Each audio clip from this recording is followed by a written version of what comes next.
সূর্য পূর্ব দিক থেকে উঠার সময় পাবে না, পশ্চিম দিক থেকে উঠা শুরু হয়ে যাবে সূর্য। আল্লাহর নবী বললেন তওবার দরজা বন্ধ হয়ে যাবে, আর ওই সময় দক্ষিণ দিক থেকে একটা বাতাস আসবে। সমস্ত ঈমানদার সেই দিন মারা যাবে, কোনো ঈমানদার আর থাকবে না। আল্লাহকে আল্লাহ বলে ডাক দেওয়ার মতো কেউ থাকবে না। আল্লাহ ইসরাফিলকে বলবেন, ইসরাফিল সিংহায় ফুঁক দাও। আল্লাহর এই ফেরেশতা সিংহা হাতে নিয়ে মুখের কাছে নিয়ে আল্লাহর আরশে মুআল্লার দিকে তাকায় থাকে। একটা সেকেন্ডের জন্য এদিক আর ওদিক করে না।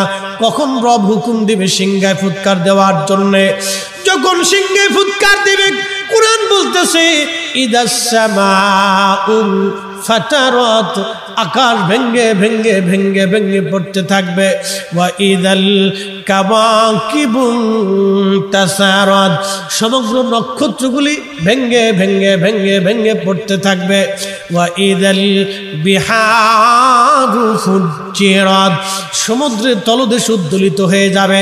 সমগ্র পানিগুলি পৃথিবীর উপরে আছাড় মারবে, আর ধুয়ে পাইলে সব পৃথিবীবাসীকে নিয়ে যাওয়া হবে। ওয়া ইদাল কুবুরু বুসিরাত, কবরের ভিতরে যাহা আছে সব আমার মালিক আমার রব বের করে দিবে।